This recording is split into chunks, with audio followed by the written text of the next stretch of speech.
I am an anesthesia provider, and I'm going to tell you why I think Eledon Pharmaceuticals could very well cure my daughter of type 1 diabetes.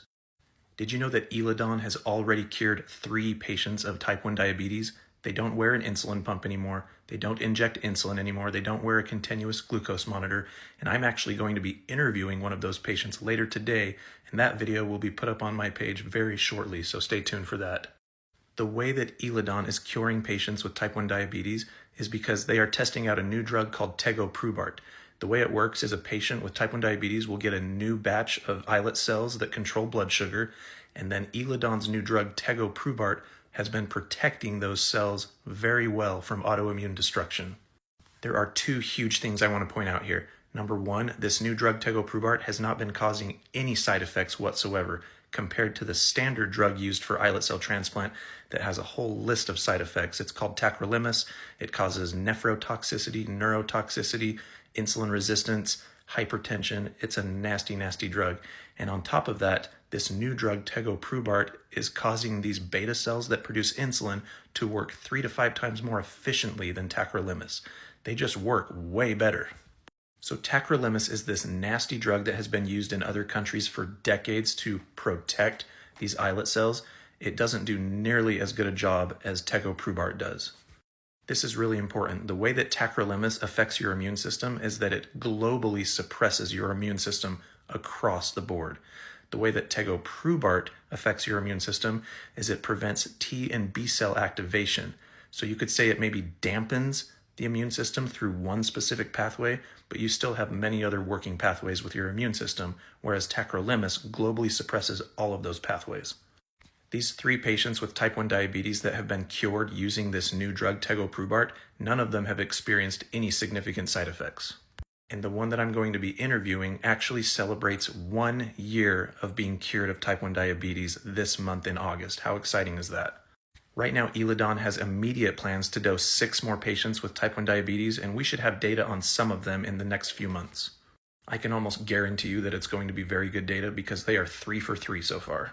It was also announced recently that Eledon is going to be dosing a special group of type 1 diabetic patients who have some level of kidney dysfunction, and that leads me to my next topic, and you're going to want to listen to all of this, trust me. So we know that Eledon's new drug Tegoprubart protects insulin-producing beta cells very well. Guess what else it can protect? Kidneys.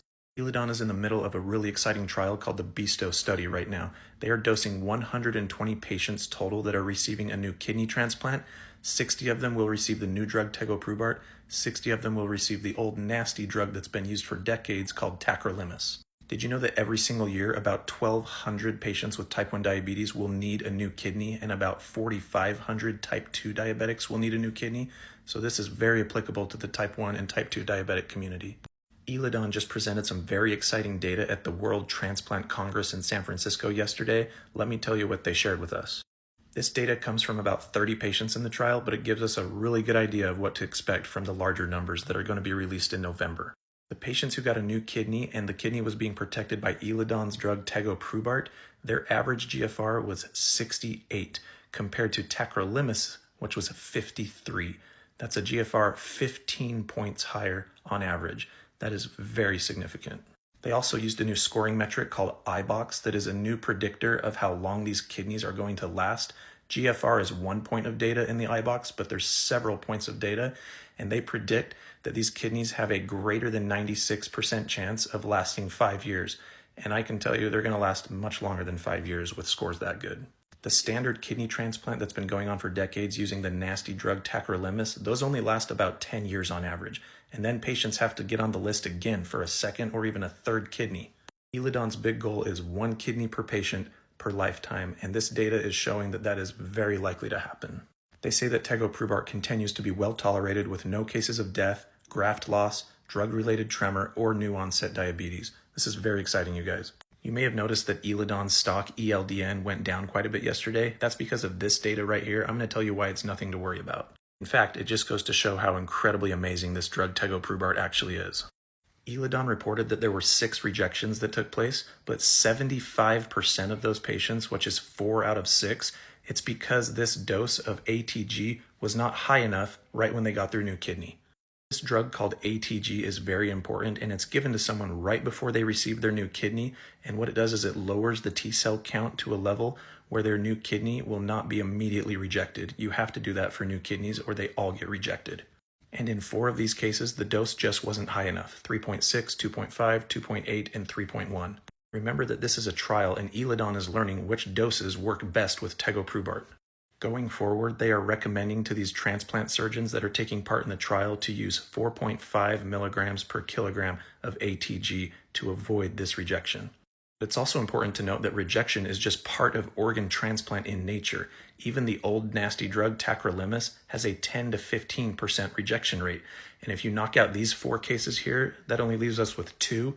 That's less than 10 to 15%. That's like 6%. Now this data here is really exciting. The thing to know about rejection is that it can be treated and you get past it and then your kidneys are fine. In Eledon's case, all of these rejections who stayed on Tegoprubart, their kidneys are doing phenomenally well right now. Their kidneys are functioning as well as mine is right now. Okay, you're going to want to pay close attention to this data. This graph over here measures the GFR, the glomerular filtration rate of the kidney. That tells you how well the kidney is doing its job. This purple line right here are the people that did not reject and they were just on Tegoprubart the whole time. Their GFR had an average score of 68, which is very good. It's 15 points higher than the tacrolimus arm. Of the patients that rejected, 3 of them opted to stay on the new drug Tegoprubart, and look what happened to their kidney. That's this blue line up top. Their GFR was phenomenal after they got past that rejection, and their average GFR was 73. You can see that right here. Rejection but remained on Tegoprubart, 73. That's even better than the people that didn't reject. For the people that decided to go on the old nasty drug after they rejected tacrolimus, their GFRs tanked and their average GFR was 34. 34 is almost half of 73, and these patients that opted to go on the old nasty drug tacrolimus, they're paying a price right now. Look at this right here. You've got these GFRs up here in the 60s and 70s, and they're down here in the mid 30s. That's terrible, you guys, and that goes to show how amazing Tegoprubart is. When the stock market heard about these rejections yesterday, they majorly overreacted to it, but now you understand why it's not an issue at all. I just received this message yesterday from a woman in my group who received a new kidney 9 months ago. She's not part of the Eledon trial, but she is on that old nasty drug tacrolimus. Listen to what her experience has been like so far. She says she has side effects of tremors, really bad tremors, insulin resistance, fatigue, weight gain. Tried to tweak around with her dose of this awful drug. They even changed it to an extended release once a day. It did not change anything. She also reports that she's had higher blood pressure and hair loss, and her gastroparesis is flaring up even more than it normally did. She also sent me this graph showing her GFR, which is the glomerular filtration rate of her kidney, and her latest reading is 50, and her doctor told her that she shouldn't expect to go above 55. That's exactly in line with the data that Eledon is reporting with their tacrolimus arm of an average GFR of 53.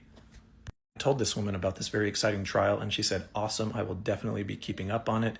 And then she told me that she doesn't know anybody that has received a tacro kidney that hasn't had horrible side effects.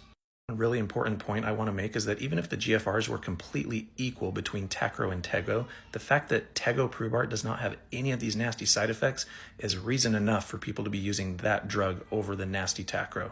Tremors, insulin resistance, fatigue, weight gain, hair loss, high blood pressure, gastroparesis flares. The nephro and neurotoxicity that tacrolimus causes horrible tremors, you guys. These tremors are bad. I believe that when this drug is approved by the FDA, that this woman will be able to bridge over and start Tegoprubart to protect her new kidney, and all these nasty side effects will go away for her, and her kidneys will start to improve in their function. So yeah, the stock market had a major overreaction about some of these data points yesterday by people who don't work in healthcare and don't understand any of this stuff. That's why I made this video, to explain it to everybody and to let everybody know how exciting this new drug Tegoprubart is. It might cure my daughter of type 1 diabetes one day. It very well could. A company like Vertex, who can make an unlimited amount of beta cells, could buy this drug and could cure my daughter. And they could cure millions of type 1 diabetics as well. And speaking of their stock price, right now is actually a really good time to get in, thanks to these people who don't understand science at all. Stay tuned for all of my updates, and please join my Facebook group, Crushing T1. I also post them there. Thanks for watching, everyone.